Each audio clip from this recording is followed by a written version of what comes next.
세 명의 남자가 죽었습니다. 그래 이제 천사에 이끌려서 이제 하늘로 이렇게 올라가게 되는데, 이 죽은 사람들의 눈에 밑에 이제 땅에서 가족들이 이제 슬퍼하면서 장례식을 치르는 이런 장면을 이렇게 볼 수가 있었습니다. 근데 이제 그 천사장이 그 죽은 남자들에게, 그 영혼들이겠죠, 말을 했습니다. 소원이 있으면 한 가지씩만 들어주겠다, 한 가지씩만 얘기해라. 그랬더니 이제 첫 번째 남자에게 물어봤습니다. 듣고 싶은 말이 있을 텐데 우리 가족들에게 무슨 말을 듣고 싶냐. 그랬더니 이 첫 번째 남자가 우리 아버지는 참 자상하시고 우리들이 가장 존경하는 사람 중에 정말 존경하는 그런 분이셨습니다. 이 말이 듣고 싶습니다. 그랬더니 그 아들 중에 하나가 우리 아버지는 정말 자상하시고 우리들이 가장 존경하는 그런 분 중에 한 분이셨습니다. 이렇게 얘기를 하는 거예요. 두 번째 사람은 무슨 얘기를 듣고 싶으냐 했더니 우리 아버지는 그 하나님의 사명과 비전에 충실했던 사람입니다. 이 얘기를 듣고 싶다. 그랬더니 가족 중에, 자녀 중에 하나가 우리 아버지는 우리 하나님의 사명과 비전에 아주 충실했던 사람입니다. 얘기하는 거예요. 세 번째 사람에게 물어봤습니다. 무슨 얘기를 듣고 싶냐. 그랬더니 저는 그냥 한마디만 듣고 싶습니다. 그게 무슨 말이냐. 그랬더니 아버지 발이 움직인다. 아버지가 살아나셨다. 아버지가 살아나셨다. 이 얘기를 듣고 싶다는 거예요.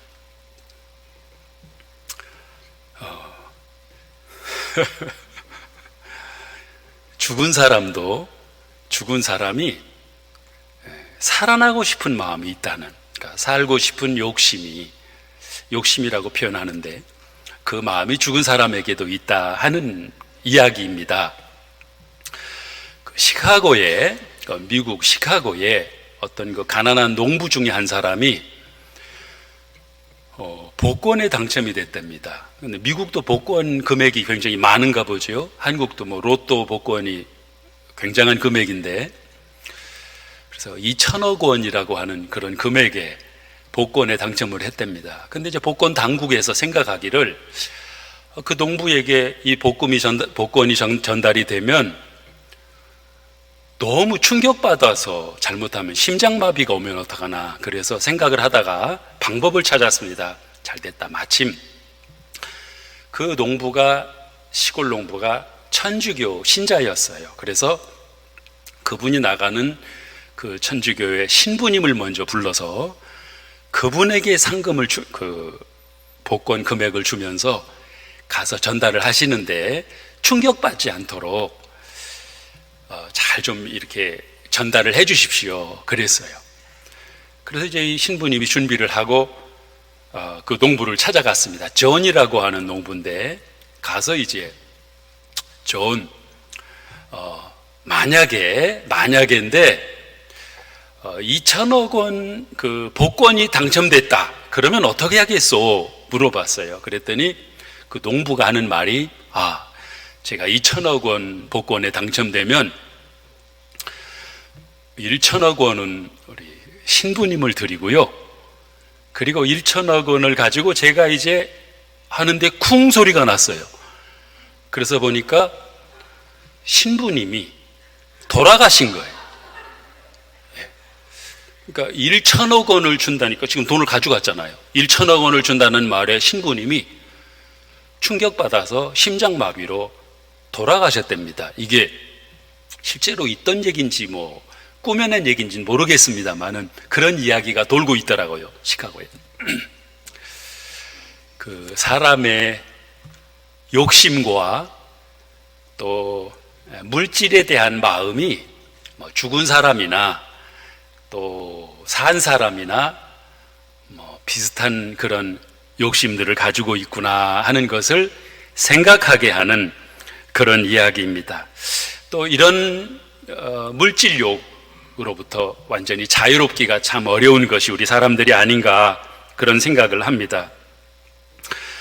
여러분, 우리가 어떻게 하면 이 땅을 살아가면서 이러한 우리가 지금 바라는, 이제 사람들이 바라는 것들은 다 정해져 있잖아요. 또 물질적으로든 또 어떤 명예에 있어서든 뭐 한마디로 뭐 부귀영화 이렇게 표현할 수 있는데, 이런 거를 다 누리면서 이 세상에서 살아갈 수 있을까?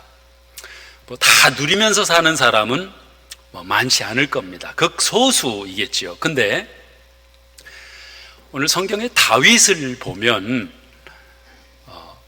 한마디로 우리 사람들이 바라는 어떤 그 부귀영화를 다 누리고 산 사람이라고 볼 수 있습니다. 물론 다윗도 어려울 때는 있었습니다. 큰 죄를 지었는데 그 죄가 작은 죄가 아니잖아요. 큰 죄입니다. 남의 아내를 빼앗아 오고 또 그 신하를 전장에 나가서 죽게 하는 이 살인이죠, 말하자면. 이런 죄를 범하게 되는데, 그 죄로 인해서 다윗은 물론 회개도 하고 이것 때문에 평생 이제 어려움 당하는 이런 어려움도 있었습니다만은, 그러나 다윗은 이스라엘의 역대 왕 중에 가장 위대한 왕으로, 또 역대 왕들 중에 가장 아주 훌륭한 왕으로, 위대한 왕으로 이렇게 손꼽을 수 있는 이런 다윗이지요. 그리고 이스라엘 국기에도 그 별, 다윗의 별이 나오잖아요. 이런 왕입니다. 모든 것을 다 누렸다고 할 수 있는, 다 경험한 그런 다윗이라고 볼 수 있는데, 이 다윗의 기도입니다. 오늘 말씀이 다윗의 기도.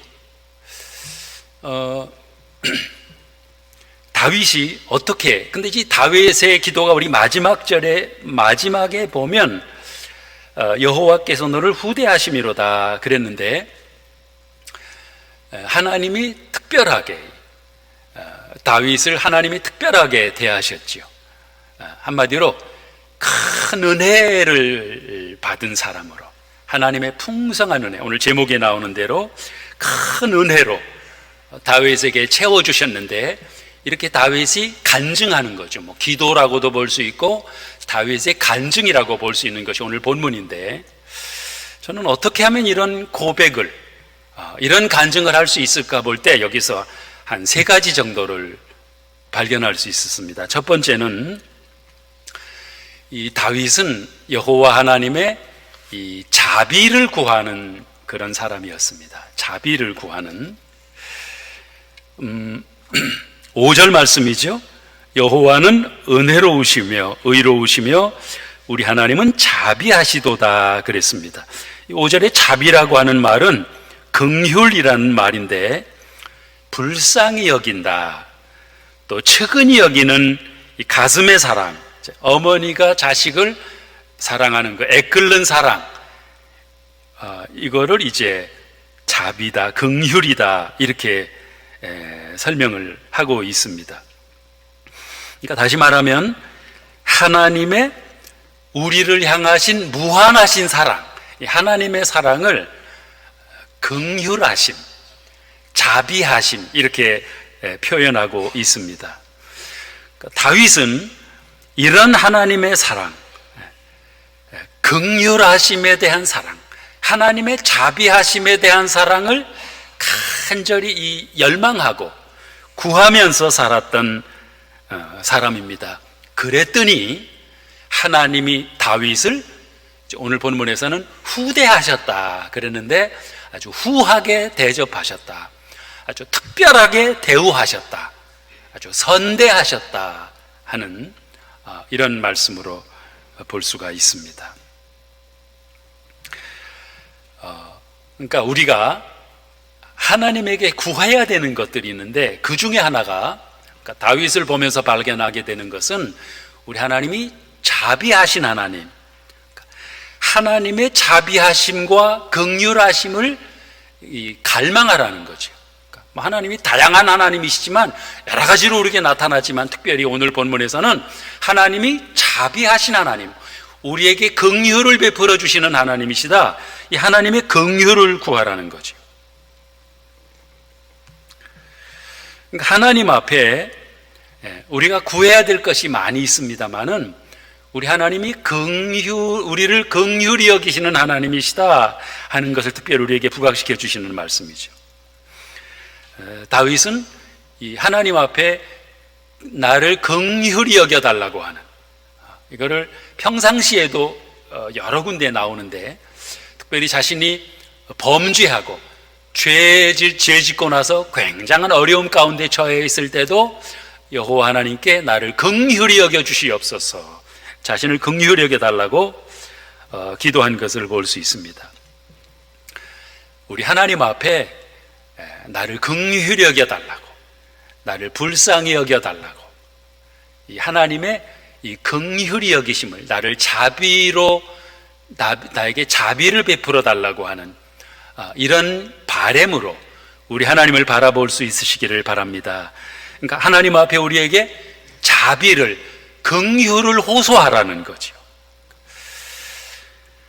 우리가 신약 성경에도 보면 예수님께서 많은 사람들을 고쳐주시고 또 많은 사람들에게 기적을 베풀어 주시고 했는데, 여러 경우에 보면 예수님 앞에 달려나온 사람들이 예수님에게 요구한 것 중에 하나가 뭐냐면 긍휼을 베풀어 달라고 하는, 나를 긍휼히 여겨 달라고 하는 이런 바램들이었습니다. 이 바디메오라고 하는 장님이죠. 소경이었죠. 예수님이 제자들과 함께 길을 가고 있는데 이 소경이 나면서부터 소경인 사람이었습니다. 이 사람이 예수님이 지나간다고 하는 말을 듣고 예수님을 쫓아오면서 하는 말이 다윗의 자손 예수여 나를 불쌍히 여기소서 그랬어요. 다윗의 자손 예수여 나를 불쌍히 여기소서, 이 말이 긍휼히 여겨달라는 거죠. 이걸 한마디 정도 한 것도 아니고 쫓아나오면서 여러 번 이 말을 했겠죠. 예수님께서 길을 멈추시고 이 소경을 바라보면서 내가 너에게 무엇하여 주기를 원하느냐 그랬더니 이 소경이 보기를 원하나이다, 내 믿음대로 될지어다, 눈을 뜨게 되었죠.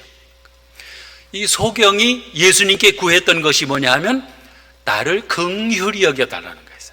나를 불쌍히 여겨 주시옵소서. 우리 주님 앞에 나를 불쌍히 여겨달라고 하는, 우리 하나님 앞에 나를 불쌍히 여겨달라고 하는 이런 바램이, 이런 열망이 우리에게 필요하구나 하는 것을 알 수 있습니다. 그러니까 우리가 하나님께 호소해야 되는 것이 많이 있지만 하나님 저에게 긍휼이 필요합니다. 하나님의 이 긍휼하심이 나에게 필요합니다. 하나님의 자비하심이 나에게 필요합니다. 나에게 자비를 베풀어 주시옵소서. 이 하나님의 마음, 이 하나님의 마음을 우리에게 베풀어 주시기를, 나에게 자비로 채워 주시기를, 이 마음으로 하나님을 바라볼 수 있는 그러한 여러분들이 되시기를 바랍니다. 그러니까 다윗이 이걸 알았어요. 그러니까 원래 하나님은, 하나님이 우리를 바라보시는 마음이 긍휼히 여기시는 마음이거든요. 자비롭게 보시는 우리 하나님, 불쌍히 여기시는 하나님, 이 하나님의 마음을 알고 하나님 앞에 나오라는 거죠. 그 다음에 두 번째는, 우리 하나님은 기도하는 사람에게 큰 은혜를 베풀어 주신다 그랬습니다. 오늘 본문 2절 말씀 보시면 그 귀를 내게 기울이셨으므로 내가 평생에 기도하리로다 그랬습니다. 내가 평생에 기도하리로다. 다윗은 평생 기도한 사람이었습니다. 그가 기도를 멈추었을 때, 기도를 제대로 안 했을 때 나타난 현상이 무엇이었느냐 하면 그가 범죄하게 된 일이었어요. 그때 그가 기도를 멈출 때였습니다. 다윗은 평생 기도한 사람이었습니다. 이 시편, 우리가 구약 성경의 시편 보면 대부분이 다윗이 기록한 거지요. 다윗의 시편. 시편은 한마디로 기도지요. 다윗의 기도입니다. 여기 이렇게 기록된 시편이 있다고 한다면 기록되지 않은 시편은 얼마나 많겠느냐는 거죠. 이건 한번 몇 번 그저 기록한 것으로 끝나는 것이 아니라 다윗이 늘 기도한 사람이었고, 기도를 다윗은 많이 기록을 했던 것 같아요. 기록한. 그래서 이 다윗의 기도, 기록한 것을 여기에서 이제 힌트를 얻어서 우리 그 서울의 그 선한목자교회에서는 기도문을 쓰는 것을 지금도 이거를 계속 교회적으로 하고 있더라고요. 기도문 쓰는 것. 다윗이 기도의 사람이었습니다. 늘 기도하는 사람이었습니다. 기도하는 사람이었기에 하나님께서 다윗을 후대하셨다고 하는 거예요.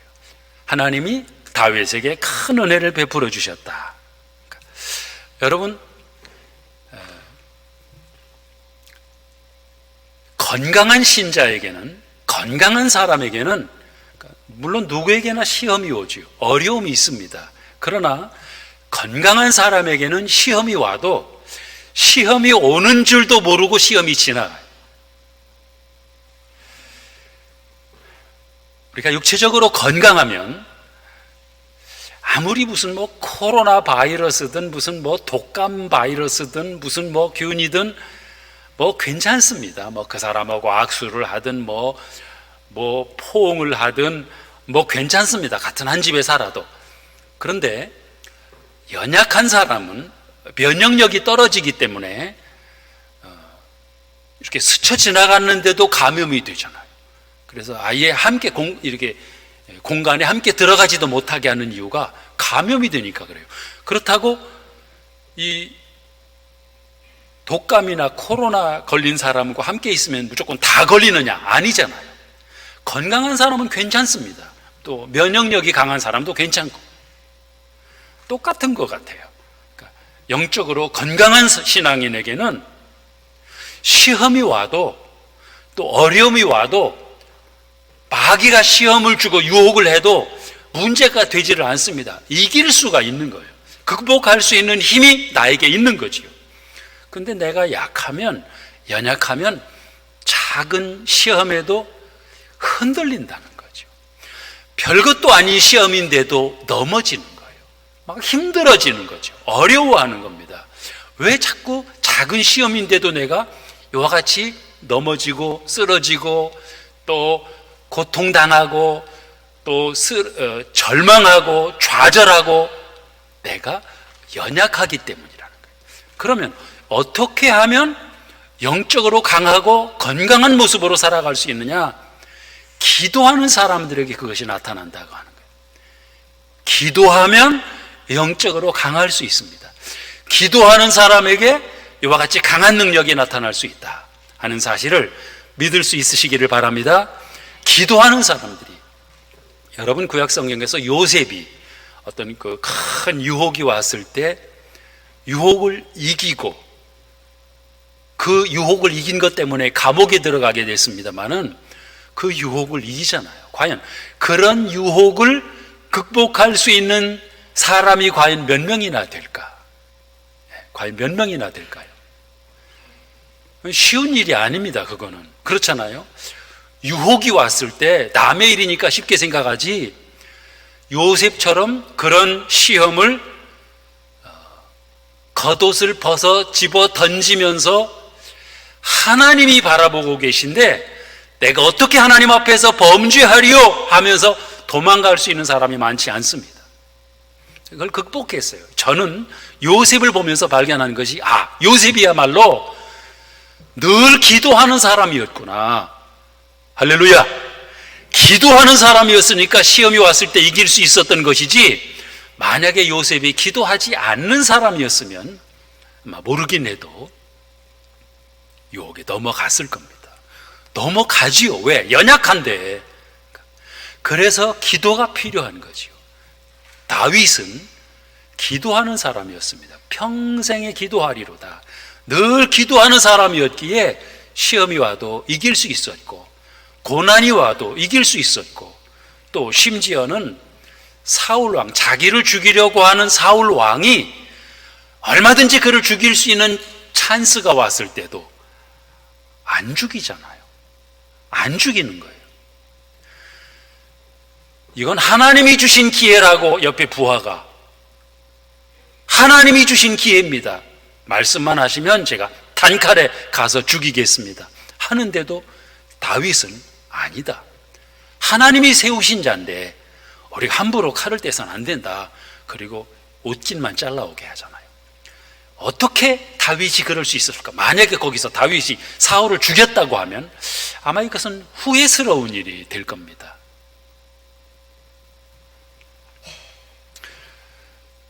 어떻게 다윗이 그와 같은 아주 현명한 그런 모습으로 대처할 수 있었을까? 한두 군데가 아니죠. 다윗이 기도하는 사람이었기에, 다윗이 기도의 사람이었기에 그것이 가능했던 것이지, 만약에 다윗이 기도하는 사람이 아니었으면 뻔하지요. 얼마든지 넘어지고, 얼마든지 시험에 넘어지고, 또 쓰러지고, 유혹당하고, 또 실망스러운 모습으로 또 나타나고, 얼마든지 보복을 하고, 얼마든지 두려워서 도망가고 이럴 수밖에 없었겠지만, 그와 같이 위대한 모습으로 정말 믿음의 사람은 다르구나, 믿음의 왕은 과연 다르구나 하는 그런 모습을 지속적으로 보여줄 수 있었던 그 비결이 무엇인가 봤을 때 다윗이 기도하는 사람이었구나. 여러분, 다윗이 기도하는 사람이었기에 다윗을 하나님이 후대하셨던 거예요. 다윗에게 하나님이 큰 은혜를 베풀어 주신 것이다. 기도의 사람들이 되시기를 주님의 이름으로 축복합니다. 아멘. 마지막으로 다윗은 하나님의 은혜를 아는 사람이었습니다. 그럴 때 하나님께서 다윗에게 큰 은혜를 베풀어 주신 것을 볼 수 있습니다. 특별히 다윗이 늘 하나님의 은혜를 알고 산 사람이었어요.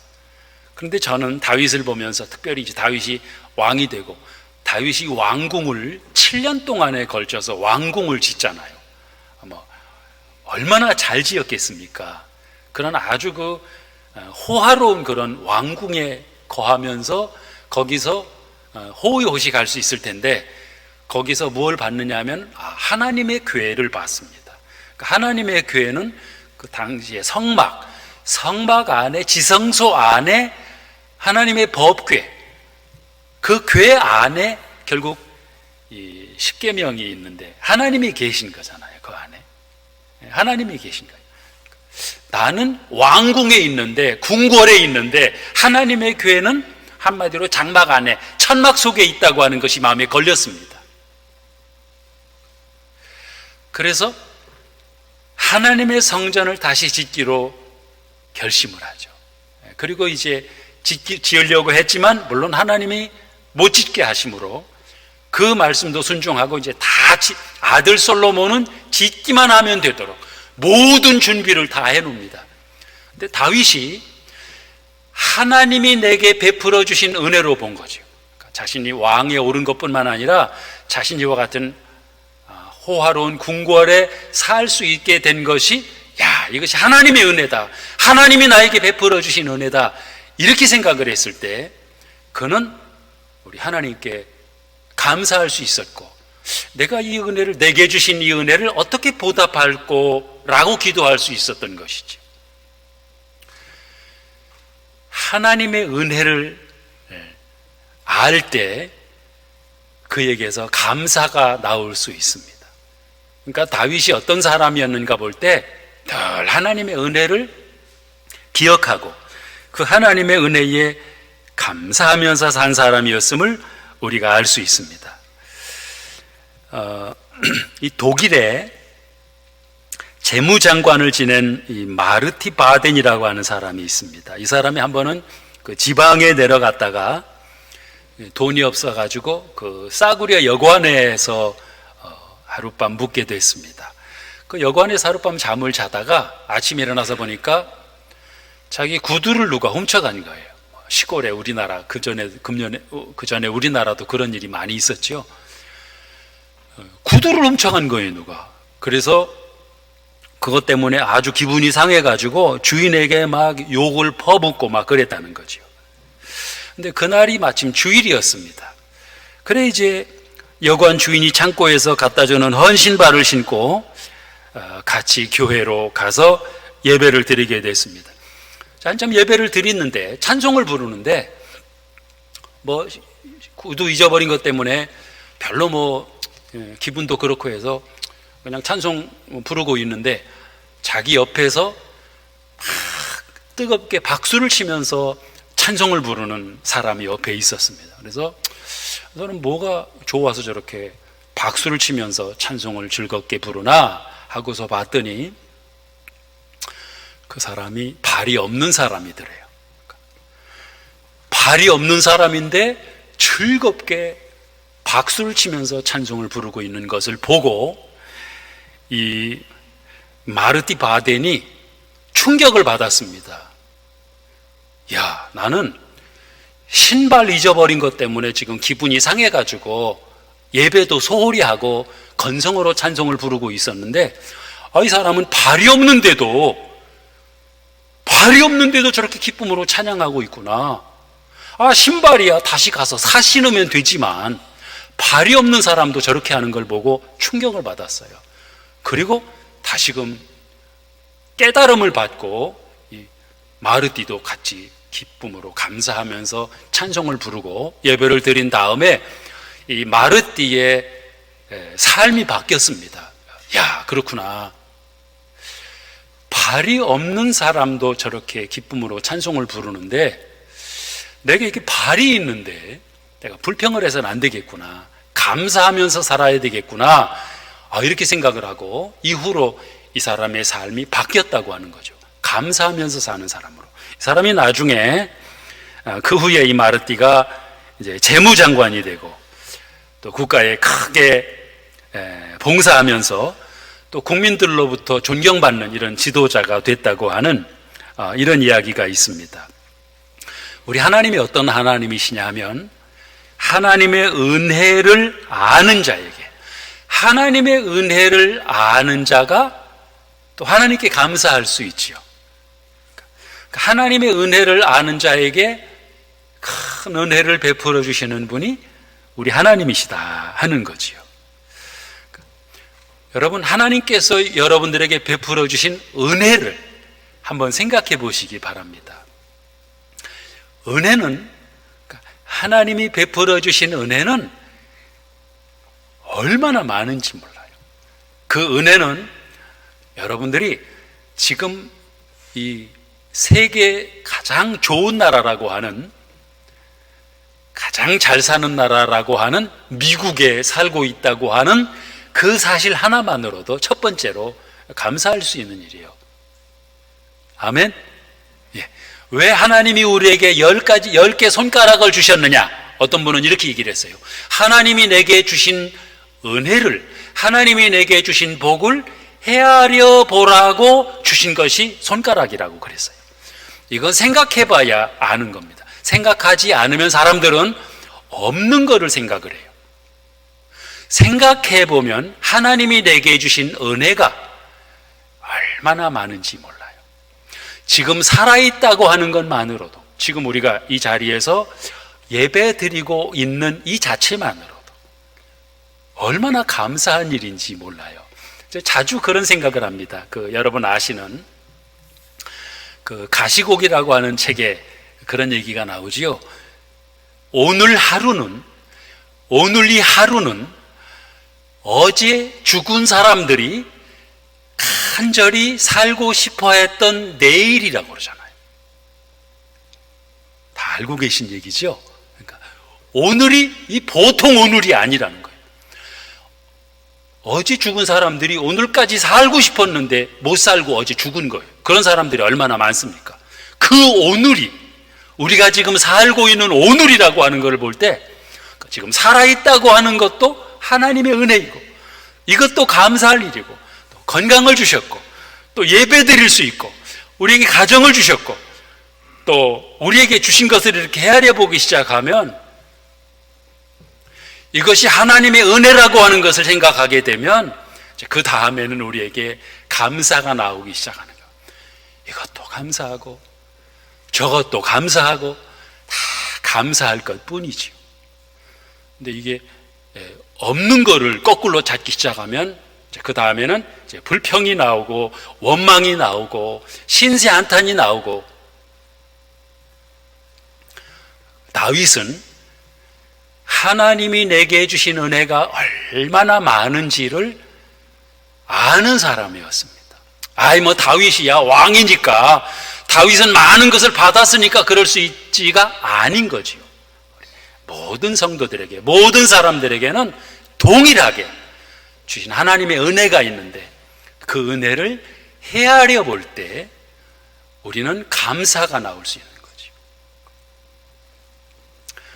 우리 하나님께서 베풀어 주신 은혜를, 저와 여러분들에게 나눠주신 은혜, 그 하나님의 은혜를 생각하시면서 헤아려 보시면서 그 하나님께 감사할 수 있는 여러분들이 되시기를 바랍니다.